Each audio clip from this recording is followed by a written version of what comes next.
Isang mapayapang umaga sa inyong lahat ngayong araw ng kalayaan mula dito sa Pag-asa Weather and Flood Forecasting Center. Narito na ngayon ang latest sa ating ulat panahon. Para malaman ang weather conditions ngayong special na araw na ito at para sagutin na rin ang ilan nating katanungan, atin ngayong makakasama si Pag-asa Weather Forecaster Connie Dadivas. Magandang umaga sa inyo, Miss Connie. Yes, magandang umaga din sa iyo, Earl. Miss Connie, unahin na po natin itong update tungkol sa bagyong Esther na ngayon ay nasa labas na ng Philippine Area of Responsibility. Kasalukuyan po ba saan na patungo ang weather system na ito at makaka-apekto pa ba ito dito sa ating bansa?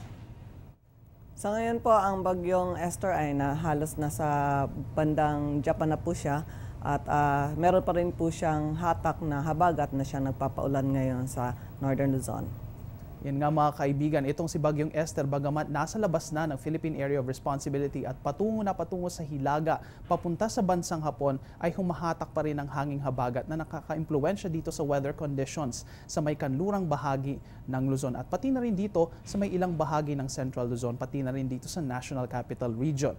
Sunod naman, Miss Connie, isang ang low pressure area o isang panibagong sama ng panahon ang namataan dyan sa may labas ng Philippine Area of Responsibility, partikular sa may western part ng Luzon. Ano po ba ang posibilidad na ito ay maging isang tropical depression at papasok ba ito sa ating bansa ayon sa pagtaya ng Pag-asa? Sa ngayon, binabantayan pa rin po natin yung LPA na nasa South China Sea at ito ay LPA na at tinitingnan natin dahil posible po itong magiging bagyo at within 24 to 48 hours pwede po itong pumasok sa boundary ng PAR at ito ay papuntang Taiwan. So, magdudulot pa rin po ng paulan itong LPA na binabantay natin. Mga kaibigan, itong ang low pressure area dito sa may kanlurang bahagi ng ating bansa ay may posibilidad maging isang tropical depression at mayroon ding posibilidad na pumasok dito sa ating Philippine Area of Responsibility. At bilang kadagdag kaalaman, Ms. Dadivas, ano nga po ba ang ating ipapangalan dito sa tropical depression na ito kung ito man ay maging isang ganap na bagyo at pumasok dito sa ating PAR? Pag naging bagyo po itong LPA na binabantayan natin at papasok po sa Philippine Area of Responsibility, papangalanan po natin itong Florita.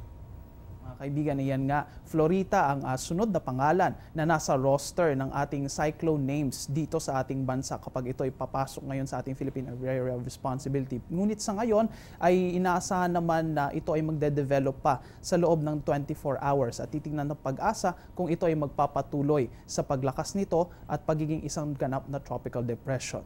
Sunod naman, Ms. Dadivas, itong ang hanging habagat ay umiiral na ngayon sa ating bansa. Saan ba ang pag-iral nito ngayon at ano ang mga lugar na naiimpluwensyahan ng mga epekto nito? At ito bang hanging habagat na ito ay inaasahan na magpapatuloy pa dito sa ating bansa? Yes, patuloy pa rin na umiiral ang hanging habagat at sa ngayon po ito ay nagdudulot ng kaulapan at mga paulan sa may buong Luzon.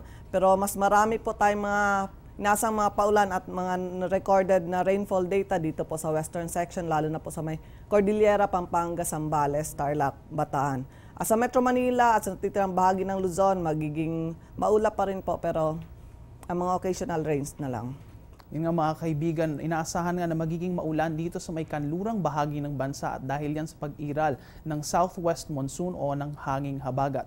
Dahil nga may hanging habagat dito sa may kanlurang bahagi ng bansa, Ms. Dadivas, maaari po bang magkaroon tayo ng rough sea conditions dito sa bahaging ito ng Pilipinas? May gale warning po ba tayo dito ngayon?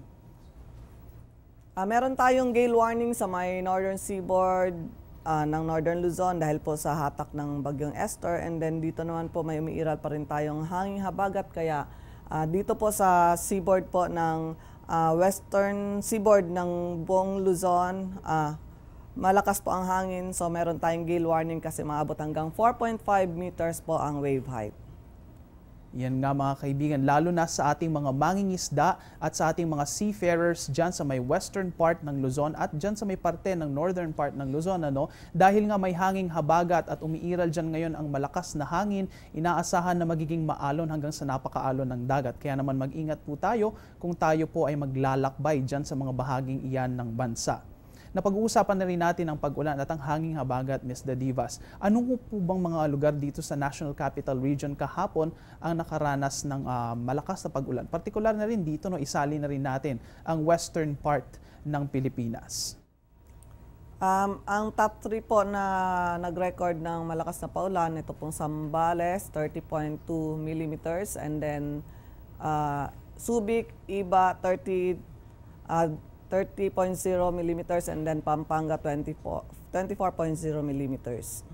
Mga kaibigan, normal nga na nagsisimula ng makaranas ng malakas na pag-ulan dito sa may kanlurang bahagi ng Pilipinas. At nakita nga natin kahapon dyan sa may parting iyan ng Zambales at ng Pampanga, nakapag-record na tayo ng medyo mataas na pag-ulan at inaasahan na magpapatuloy ito sa mga susunod na araw. Tapusin po natin ang panayam na ito, Mr. Divas, pamamagitan ng pag-alam natin kung ano nga ba ang inaasahan nating panahon ngayong araw na ito. Asahan po natin dahil sa hanging habagat, meron tayong paulan sa buong Luzon, mas marami sa may western section. And then rest of Luzon, kasama po ang Metro Manila, meron tayong occasional rains, so may time na may maaraw at may maya-maya may inaasahan pa rin tayong mga paulan. So dito naman sa Visayas and Mindanao, bahagyang maulap, medyo maganda po lagay ng panahon, pero may inaasahan pa rin mga pulupulong pag-ulan o pagkulog-pagkidlat.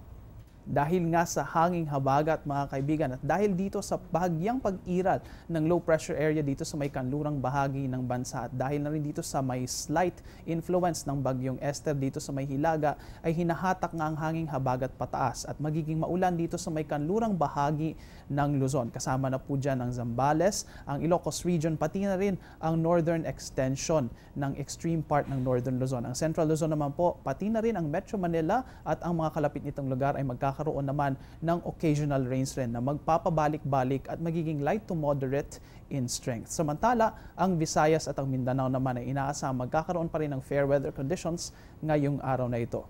Maraming salamat po, Ms. Connie Dadivas, para sa lahat ng impormasyon na inyong ibinahagi sa amin ngayong araw. Mga kaibigan, kami magbabalik matapos ang isang paalala.